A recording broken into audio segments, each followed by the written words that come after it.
Good morning, everyone.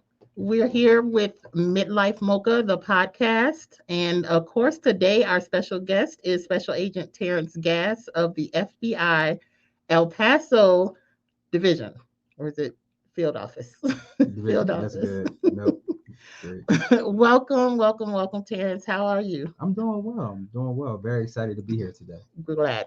Today is a very special um, topic for me. It's elder fraud and abuse, and I wanted to do this topic. It just so happened that Jeanette, of course, everyone knows Jeanette is my favorite FBI agent, and she's here today. You might not hear from her, but she's here today. But she just so happened to mention elder fraud and abuse too, and I thought it would be great for us to tackle this topic. Most Again, definitely. yes, Definitely. again, it was very personal for me, and I'm just going to get right into it because I really want people to be able to ask questions. If you have them, you can comment. In our comment section, you can inbox me, and we'll make sure to get your questions answered. We do have questions that some have sent in earlier this week and last week. So, again, if you have any questions, hit the comment section or inbox me. So we're going to get right to it. First, Terrance, just tell us a little bit about who you are. So I'm an agent here in El Paso, Texas. I've been here for the past 6 years. It's my what they call a first office agent. So the office they sent me to right out of the academy, which I'm very, very thankful for. It has been an amazing place for my family and I. So I'm here in El Paso. I work complex financial crimes and also healthcare fraud.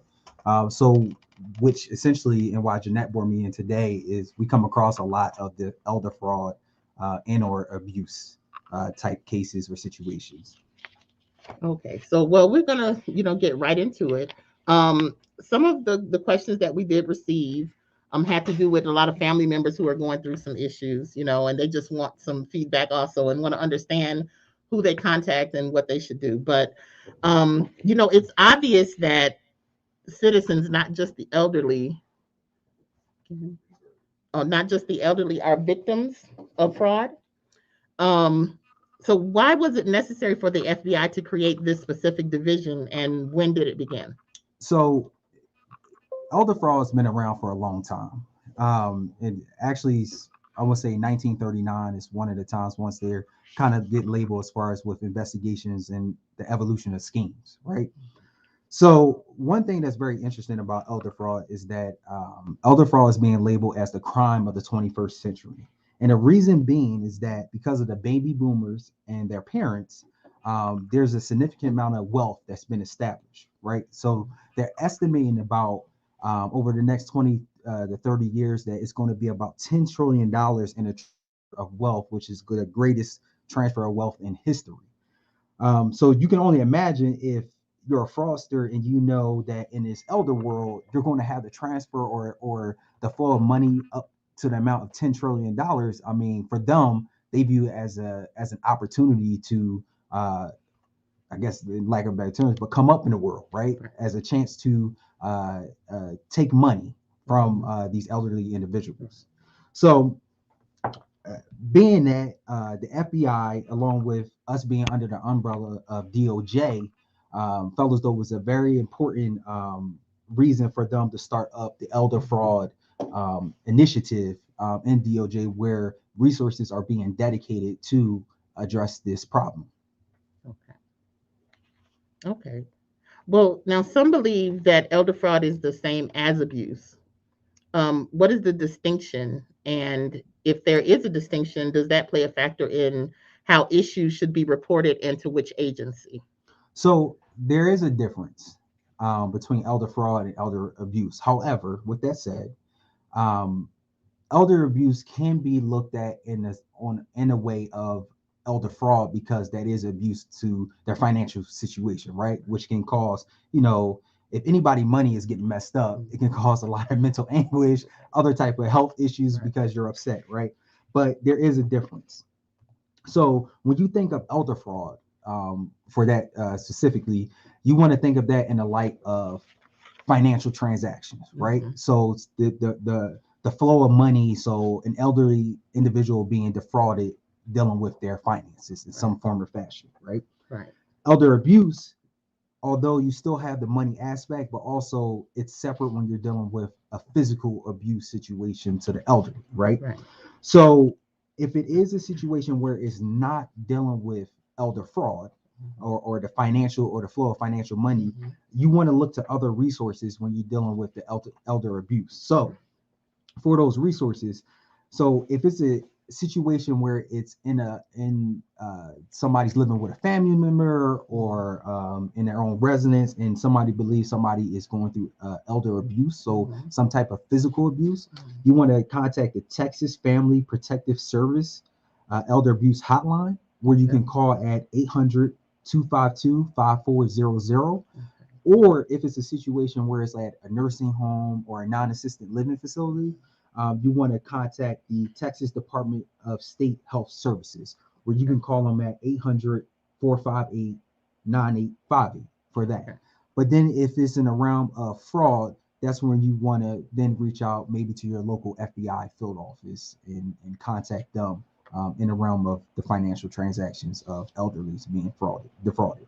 Okay, and we will have that information, on our website, and again, it will be repeated at the end of this broadcast. So, please tell us about the role the Department of Justice plays in combating elder fraud. So one of the things I had mentioned earlier is that the Department of Justice came up with the Elder Justice Initiative, right? Mhm. So where they're dedicating resources directly to fight elder fraud and Mhm. either bring criminal actions or civil actions Mhm. against these fraudsters who are taking the money from these vulnerable people. Mhm. Okay.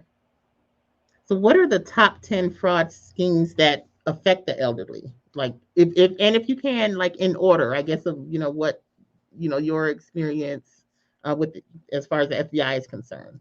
So I'm trying to put it as best as possible in order, and I have my little cheat sheet here. So just Go just ahead. just so everybody's aware, I want to make sure I'm giving you all the good facts when it Right. comes to the different schemes. So one of the biggest ones, and sitting on working the violation directly, I would say is the romance schemes. All right, and the reason being is because we have so many elderly people who are lonely, right? Right. They want somebody to talk to, Of right? course. So, and the fraudsters are taking advantage of giving them that time and attention, warming them up, and then next thing you know, say, hey, you know what? I ran into hard times. Can you send me a little bit of money, whatever it may be? But they done work their way into their life and making them feel good, talking to them every day. So you get into these romance scams of being a top one because this is a big common theme amongst Right. elderly. And I'm pretty sure a lot of people listening can think about their grandparent that when they go over to go visit them, go talk to them, and they're there for hours because they just want to have a conversation with Right. you, right? And you're like, oh man, grandma just wanted to talk to me all day. So Right. Right. another one that happens is a big one is the tech support schemes. So with that is that someone contacts the elderly individual and say, hey, you got an issue with your equipment. I need your personal information so we can get it resolved. And a lot of times they may not be up to speed when it comes to technology of Mhm. especially how advanced it is today. So they may, in out of respect and being the polite people that they are, that they may, oh, here's my information, and next thing you know, their information is being utilized for a scam. Right. Another one is the grandparent scam. So with that is that a criminal pose as a relative and say, Mhm. hey, um, I need some money. I fell on hard times. Can you send me money? I'm stuck in this country. I need you to send me money so I can get home. And because they love their loved ones, Right. they send them money. Exactly. Another big one we see is the government impersonation scams, right? So I even had these calls myself where someone claims to be with the IRS. I'm going to take your money if Yeah. yeah, or Social Security, right? And that if you don't send me funds first, we're going to come arrest you. Right. I've had that one Yeah, happen with so Social Security. Yeah. first of all, I'll tell you, in the government, we're not going to call you if we're going to arrest you. We're not going to give you a heads up. It's going to be a knock on the door and say we have an arrest warrant for Right. you. So that's another one of the scams. That's a big one. Um, So to continue in, so you have the sweepstakes, charity, or lottery scam, right? So somebody calls and say, "Hey, you won $1 million. However, I need you to send me some money first, for you to get your money." So you'll have a lot of elderly individuals that fall for that scam, because they get that random phone call and they're like, "Oh, I won millions of dollars and I just want to get my money." Home repair scams is another one. So you may have that a person even come to their home, say, "Hey, I need to do some repairs. I need to come in," and it's more so they can gain access and maybe see some financial documents, which we know. I know with some of my grandparents, they're old school, so they may have, instead of the electronic email information, they have the bills, the information that's laying around, that's out in plain view that people can see and stuff. But that's more so going on to an old school way of life that they're used to. So another one is the TV radio scams, right? So you'll have where it's like, "Hey, you call in, dial into this number, or if you call this number, we'll you can win a reward," or or it's a you may think it's a legitimate advertisement when it's actually a fraudster that's just trying to collect your information. So when an elderly person they call into that number and they say, "Hey, okay, first thing first, we need your date of birth, your social security number, all that good stuff," just because they want to just take your information and utilize it elsewhere. Another one is very sad and it's a hard one, but it's the family member and or caregiver scam, because it'd be somebody that's just very close to them, right? That's taking care of them. So it's grandmom, their grandkid, whoever it may be, or some adult person that's living with the grandparent, and the grandparent is essentially their financial resource, right? So they're collecting their social security check and using it for their own personal benefit, not for their grandparent or whoever it may be. But that's one of the hardest ones that kind of, it hits home directly. And then one of the last ones is money mules, right? So this kind of ties in a lot with the romance scams, though. So the person builds a relationship with that elderly person, then asks, say, "Hey, do you mind sending some money through your account for me? I need you to transfer this money." Little do the elderly person know that the money is coming from some type of illegal scam, and they're just trying to essentially clean the money, filter it through their system. So they ask them to do so, and then and or one of the other issues with that is that, and it's sad that we found at times, is that sometimes the person don't know that they're part of this money mule scheme, and sometimes they do know, but it's the fact that the person is giving them the attention that they want. They just want to talk to somebody, and they keep feeding them that attention, so they continue to do the money mule scheme, even though they know it's wrong, but they just want the I guess companionship that they're getting from the fraudster. But the problem is with that, and so people out there who has loved ones, is that, and why they should want them to start, is that they then become part of the scheme, right? As a co-conspirator. Because if they know that it's wrong and they're helping the fraudster commit the scheme, then they become a part of it, such being that they may be liable to criminal penalties at that point. Right. I can understand that. Wow. So I know that's just the top 10. I'm sure there are a lot more.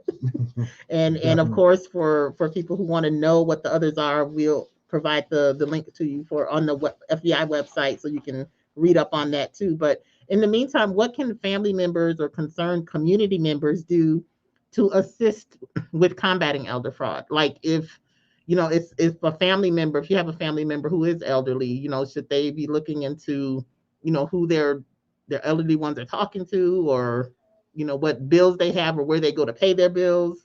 Yes, so all valid points. Education. So you should have those open conversations with your Mhm. family member to talk about your finances, to talk about exactly what they're doing with their money, how the money is flowing, and more so so you're aware to make sure that they're not being defrauded by Right. somebody. Also, just kind of being aware of some of the resources that are available to educate them. So, going to different websites like the FBI.gov website, to get some additional education, to talk about some of the schemes. So you can let your loved one, "Hey, listen, just so you know, if somebody call you trying to build a relationship with you online, whatever it may be, just be wary of it. Yeah, especially online. Yes, and Okay. for every reason, it's always excuse. They're not Uh-huh. meeting up. They don't want to meet up. They don't want to see you in person. They have an excuse, Mhm. but they only want to talk through the internet. So Right.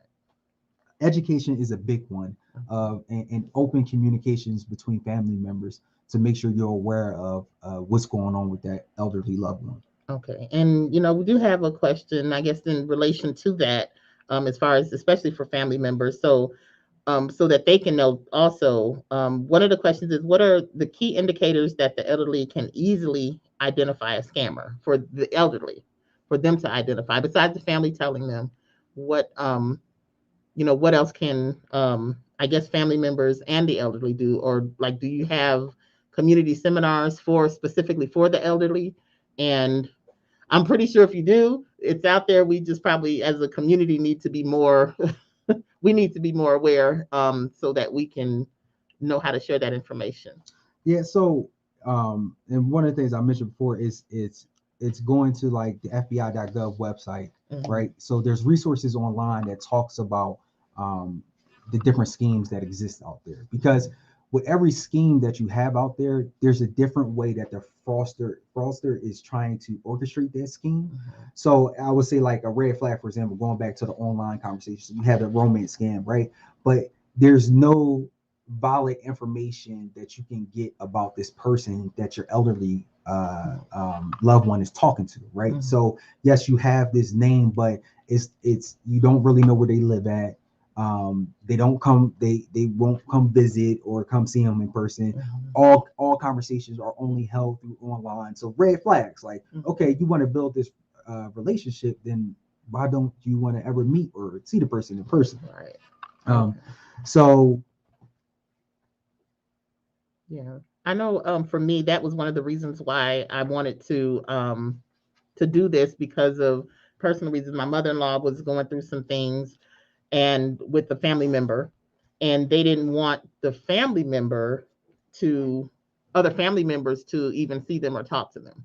And that's where we thought there was some fraud going on. And not only that, because and I know one another person had submitted that question previously about, an elderly person who asked the family member to look into their finances. So to me, that elderly person probably understood that, okay, there's some mishappenings with my money going on. So they were probably aware of it. So I So mhm, so when it comes to that, one of the good things or people should do with their loved one is that how their bank accounts are set up, who has access, right? mhm, Especially if there's multiple family members involved, that it should be more than one person mhm, because if you have that whoever that it might be that one bad apple in the family, if they're the only person that has access to the bank account right, information, then it's going to be very difficult for anybody else to get eyes on or see what's going on. right, The other thing is as you mentioned before, is mhm, about the if a person wants to see him or aren't able to see him, right, is that you can ask the local police to do a welfare check, right? mhm, So you can have them go along with you, call them, say, hey, I need a welfare check done on this elderly loved one that I have, so I can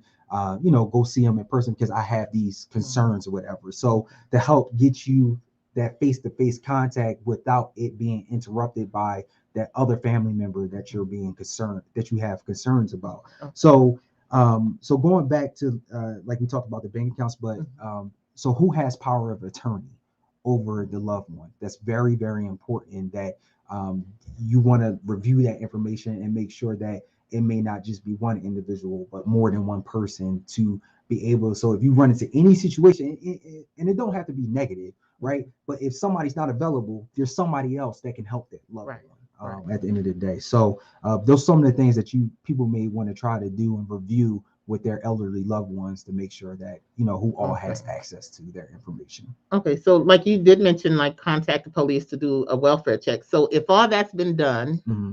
and there are still some issues, like adult protective services have been involved, but there are still some issues. They don't find an issue, and the police don't find an issue.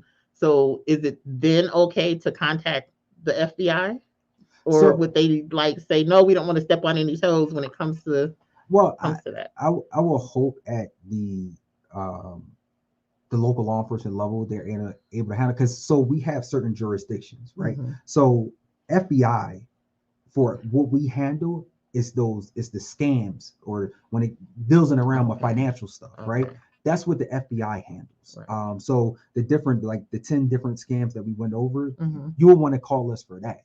But when Okay. it comes to welfare, it's like we went over those different Right. hotlines, Yeah, and those. in your respective state, right? So what Right. Texas have and have to offer, that's who you contact and to resolve those type of situation. It's not the role of the The FBI. FBI to So handle that. it wouldn't more so be stepping on anybody's shoe. It will be completely outside our element, Okay. and wouldn't even, may not even have the proper resources that these other agencies have Right. to address those Okay. situations. That makes sense. Okay. So, who is here to assist, I guess, those who have no family, friends, or caretakers? Like, how can we make sure our entire community is aware of how to teach people to avoid being a victim of fraud? Like those elderly people who may not get outside, they may not have a television, they may not have a radio. How do we know that they're even here and they may be targeted? So one of the big words that you had in that question is community, right? Yeah. So this is a community effort. So you have, I'm just make up a name, Mr. John Smith that lives next door. He lives by himself. He Mm-hmm. doesn't have any family, Right. but he doesn't really need help. But Right. he's elderly, right? Right. So maybe that neighbor in a community or whoever it may be that knows Mr. John Smith or seen him around, have a Mm-hmm. conversation with him, Right. talk to him, Yeah. and just say, "Hey, what's going on, Mr. John? How's everything going?" And you never know what'll come out from that conversation that you have with them, True. because you might hear something that you remember that, oh, I know I was on the FBI.gov website and they were talking about these elderly resources, and then Right. Mr. John mentioned he's sending money to his Russian girlfriend all the time. Hold on, Yeah. Mr. John, that's a problem. Yes. Yeah. So it's a community effort. Like there are a lot of resources out there. Like we have the and make sure I get the Federal Trade Commission. Mm-hmm. So the FTC.gov, who continuously puts updates on different schemes and different things that are helping when it comes to the elderly fraud. So Okay. um, so you can go to those different websites to get that information or know what resources are available to then help Mr. John. Like, hey, I just want to let you know that Right. these are available to you or whatever. But going back, it's a community effort Right. of concerned citizens, and a lot with the FBI. Little do people know, a lot of cases we open up come from the citizens in the community that are Mm-hmm. concerned, that they call us and say, hey, this is something that I think you may want to look into. I see as a problem. And next thing you know, we have an investigation, or are able to open up a full investigation, because there's a bigger scheme that is Mm-hmm. going Right. on there. Right. And I know one of the another submission question was for the elderly who do use computers and the email scams.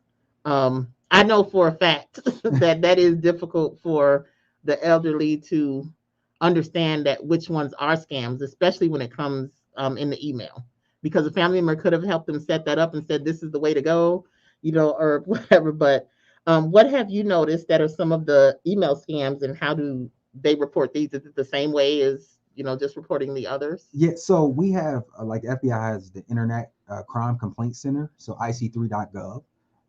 So that's a great, yes, IC3.gov. Okay. IC3.gov. Okay. So letter I, letter C, Mm-hmm. number 3.gov. Okay. So that's a great resource because it compiles all the different information that's coming across the nation, Right. so they can help identify the common theme of a common scheme, because it could be the same fraudster that's hitting multiple places Right. throughout the United States. So they're collecting that information and then able to track, like, hey, there's a bigger problem here when it comes to this. One of the things in kind of touching base when it comes to the email or scams is that fraudsters, they like to put an urgency on things. That's one of the really big red flags, that because they're trying to catch you while you feel like your hair is on fire. Right. So hey, why it's so important that you need to send this money right now, right this second. So be patient. Kind of take a step back, breathe for a second, and then let your elderly loved one say, hey, call somebody else, come look at this email Right. before you respond back to it. Okay. Yeah, that makes sense. So Who are the likely culprits committing these types of crimes? And if someone is caught defrauding an elderly person, what are the consequences? So when it comes to the type, there's no one type of person who's doing these crimes. Yeah, I There's guess I mean, like, if it is it mostly family members or just it can be family members. okay. It can be somebody that's located in another country. Hmm. Um, it just varies because like the scams that are different, the same applies to the fraudster. It's Right, different people. right, One of the things that you know, the best thing about today, the world that we live in, is how we're able to stay connected with everyone. mhm, But the problem with that, at the same time, the fraudsters yeah, can stay connected with everyone. right, So now we have, whereas back in the day, it was like word of mouth, maybe a telephone call. It's 24/7 today with social media. yeah, So you thinking you're talking to one person who is located in New Jersey, but they actually might be in another country. mhm, So the reach that fraudsters have today is global. mhm, So why it's also that drive to why the types of crimes or whoever the culprit is so large and it varies. mhm, So it can be, yes, it can be right at your own home, your own family. It can be somebody that's in another country. right, It's going to vary on depending on the situation. right, However, if you want to talk about some of the consequences, right? yes, So a lot of times with these, like for example, the romance scams, it usually typically involves wire fraud. okay, One count, getting charged with one count of wire fraud, you're looking at to up to 20 years in prison potentially for one count. Most of the time is multiple counts because there's mhm, multiple transactions that are right, happening. So you get multiple counts of the wire fraud charge, mhm, but um, to say the least, the penalties are severe. right, So as investigating these crimes, and especially to how vulnerable the elderly are, mhm, um, we're trying to bring the hammer right, of justice and making sure that the right thing is done exactly, um, for our elderly community. right. Wow. So, it's not a secret that victims rarely come forth. What is the best way to convince them to report being a victim? Because I'm sure it can be embarrassing, Yes. especially I think more just from what I've experienced and some people that I've spoken with, especially since they've known we were going to be talking about elder fraud. It's mostly, it seems like elderly men don't want to come forth. It's more so than women. Does that seem to be the case? Um, I can't say for sure if it's more the men than versus the women, Mm-hmm. but I have a very interesting analogy, right? For people who are married, have a spouse or whatever significant other, think about when you have to have those deep conversations. When you have to have those deep conversations, your approach to that conversation will dictate how that conversation will turn out, right? Mm-hmm. So if you come into the conversation aggressive, it probably is not going to turn out well. So a lot about your demeanor determines. So I say that analogy in saying that if you have a loved one that you think has been involved in a scam, be gentle with your approach. Don't make them feel shameful. Don't make them feel bad about themselves. Because actually, what's happening to them has happened to a lot of people, and not even just the elderly. Like I've had people who are in their young 20s that's been defrauded on some type of scheme similar to what you see that happens to Mm-hmm. the elderly, or the same Mm-hmm. as that scheme. Right. Um, so it's your approach. So make sure that it's a gentle approach, that you show that you want to try to figure out what's the best way we can move forward, and how can we resolve this situation to make sure that their assets and everything that they have or whatever it may be is protected Right. for them. Even protect their own mental space is just protected. Right. So when you have those conversations, just be mindful of how you Yeah. approach them and talk. And that's why I want to give the marriage analogy, because being married myself, I've learned a lot about having those hard conversations and making sure I go about it the right way. So Yeah. it's all about your demeanor and your approach. Exactly. Okay. Um, what are the numbers concerning El Paso? Of course, we're based here in El Paso, and people, that's one of the questions that people do have. Is there an elder fraud issue in our community? And if so, are there any current investigations? You probably can't mention that, or remedies concerning elder fraud Yeah. here on the border? So yes, do we see it in El Paso? Yes, we have. We Mhm. we get a lot of complaints about it. So we've had 289 reports of elder fraud and approximately about 4.2 million dollars in losses reported Here in El Paso? here in El Paso Since when? What? for this year. What? Yes, No. yes, um, Say the number again of yes. how much the amount of loss 4.2 million dollars in El Paso this year. this year. Yes. Oh my Um, gosh. yeah. So yes. So October to current. Oh my gosh. Yeah, wow. And like you said, we have a few more months left in this in this year, so that's kind of scary. Yeah. It's not just scary, it's sad. And it makes me want to check on a lot of elderly people here in the community. I mean, I don't know all of them, but I'm hoping people who listen will check on that. Start knocking on them doors, Yes. knocking on the doors, Yes. and making sure those elderly loved ones in your community are checked on. Wow. I wasn't expecting that. Have there been any that have been solved? Any, those. So all I can say, there's ongoing investigations. Mhm. So people working through them. So as I say, if it is most of the time, if it for what's happening in this community, more than likely the person who's committing it is not here. Okay. A lot of times we're seeing that the culprit is located in another country, so that deals with the whole different level of coordination Mhm. of trying to get to those individuals.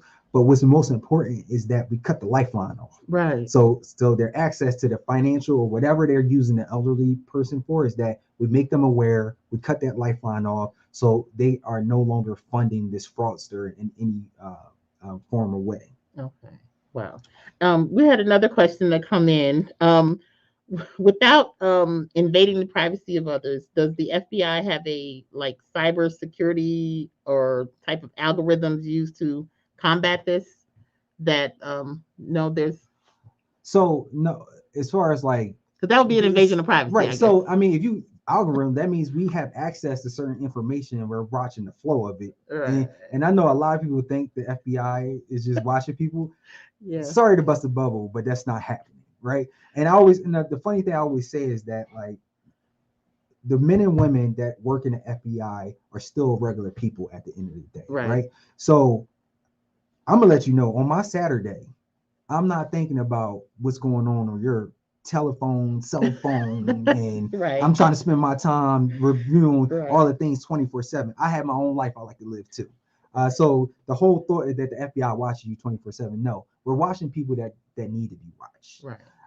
So is what we have is the resources like the one we talked about, like IC3.gov, Mhm. tips.fbi.gov, DOJ's National Elder Fraud Hotline, where we're collecting all this different information to then establish, okay, this is what's going on in that community, or this is the scheme that we're seeing that's going on. So reaching out to the people or having the people from the community reach out to us is what helps us drive our investigations. Right. So, and like we mentioned earlier, it's about community and Yes. sharing and spreading that information. So, I guess I'm still kind of a little in shock about the the number, the amount, and the frauds here against the elderly here in El Paso. It's I don't know, it's doing something to me.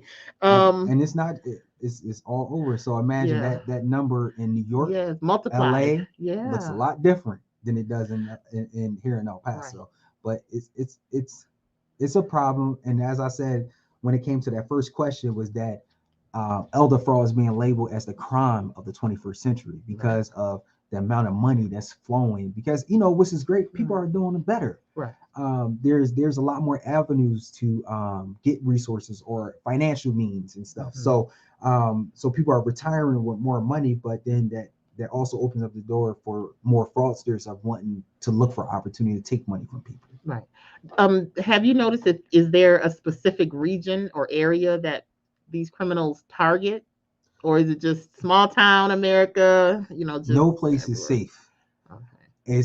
It's any any way, any opportunity for them to get their hands on money, it doesn't matter where. Okay. Does not matter.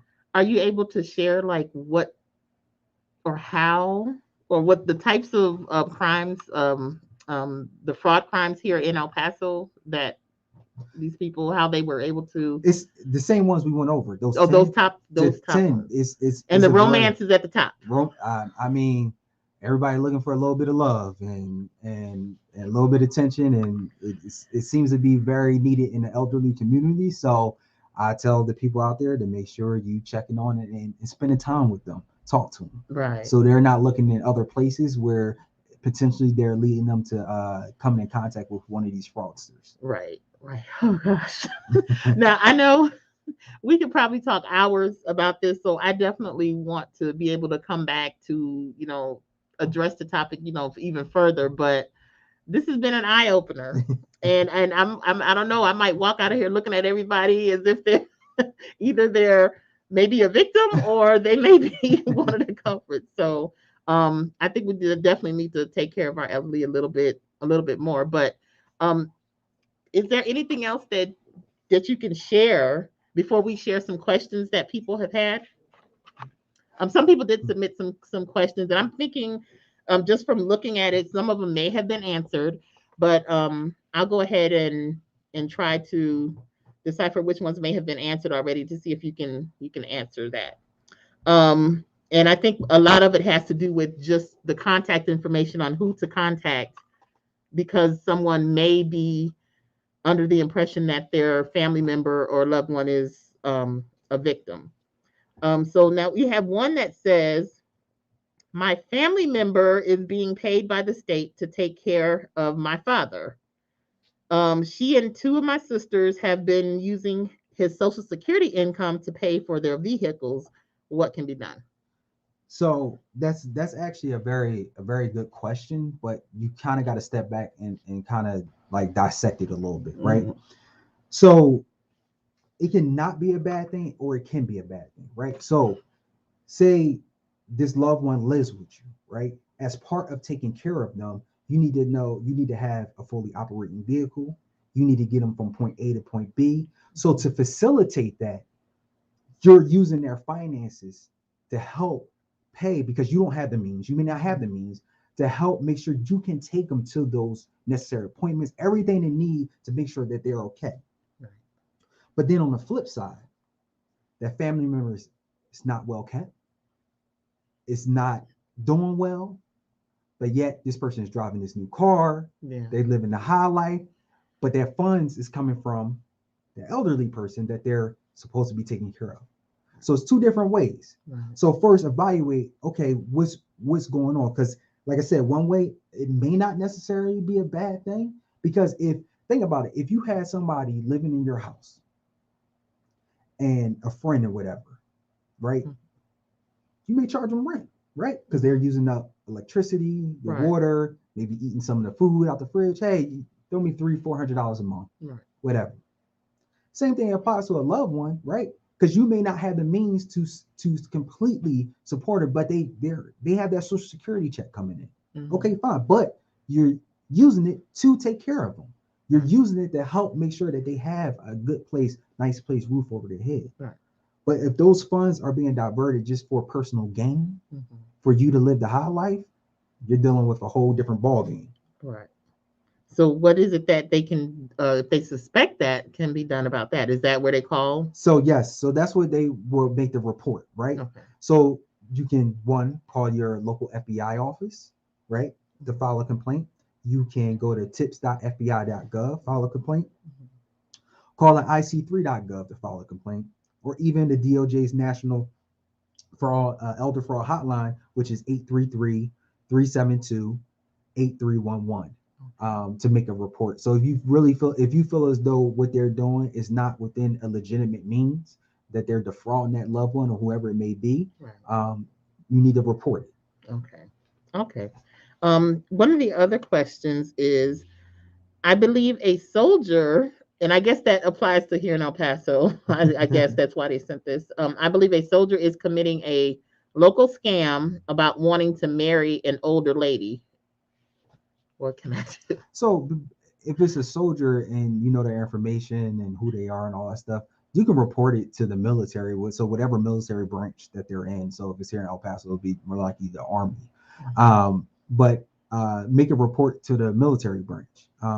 If you do have, like, say for example, if you have information that it's a sophisticated scheme, so he has like a online profile that he has set up or she has set up, that they're reaching out to these elderly individuals to defraud them, to send them money, whatever. So going into the romance scam of things, or whatever. So going back to those different resources we talked about, you can also report it that way as well. But if you know, like I said, one of your first steps is that reporting that individual to that military branch. Okay. Okay. Well, oh wow, this was a lot in a short period of time.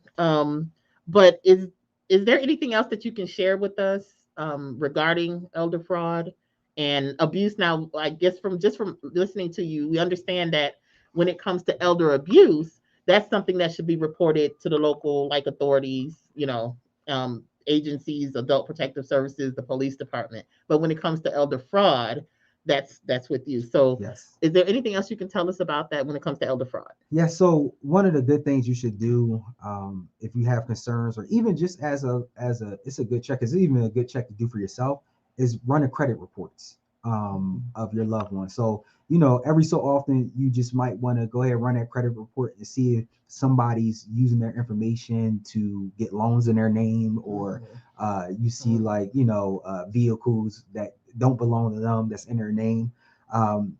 One of the things that do happen is that you call it like the black market, right? Is that information gets out, right? So we see that, like you see those data spills. I believe like T-Mobile had one, some of the other places, Target, the data spills, or these hackers get in. That information is put into this black market for somebody to purchase. So now they got these account numbers, social security numbers, and all this. So you might want to run your own personal credit report. I say that also is because you might pull it up and you said, I got this loan and it's in another state. Like what? Like what is going on here? So so it's a good thing to do that you check their credit reports to make sure everything looks good, everything is verified, as a step to making sure that everything is looking on the up and up. Okay. Okay. So again, thank you for coming here. But I know before we um end, I definitely want you to provide more information about where people can who people can call and So contact. one of the things you can do is that you can call the local FBI office. I know here in El Paso, call and ask for the community outreach person for a presentation Okay. on some of the things that is going on. So that's something to keep in mind if you're open or interested in having. So the presentation, would that be like, what if family members just want you to come and do a presentation? Do you do that for individuals, or would you prefer to like get a community Yes, or? so more of the community like as a community, like, hey, it'll be set up so a big group of people are able. But even if you just want to call, and it's not necessarily a presentation, but it's just, hey, where can I go for extra information? They can provide that as well. So, and the local number, what's the local number to the FBI for here in El Paso? So for El Paso is 915-832-5000. Okay. So locally. And for those who are not in El Paso, if you can provide that information again, as far as like how they can contact, who they can contact about fraud. Yes. So you can, Google your local FBI office. So wherever you live at, you can Google FBI, say for example, Albuquerque, and you can get the local field office contact information. Or you can call 1-800-CALL-FBI. So that's 1-800-225-5324. Or you can go online and go to tips.fbi.gov. Another option is the Internet Crime Complaint Center, which is ic3.gov. And one last option is the Department of Justice National Elder Fraud Hotline, which is 833-372-8311. Okay. Wow. This was a lot of information, and I appreciate you guys for coming on here, and I'm pretty sure you'll be back. Yeah. Again, I think I'm still kind of in shock about the amount of money people have lost, the elderly have lost here in El Paso.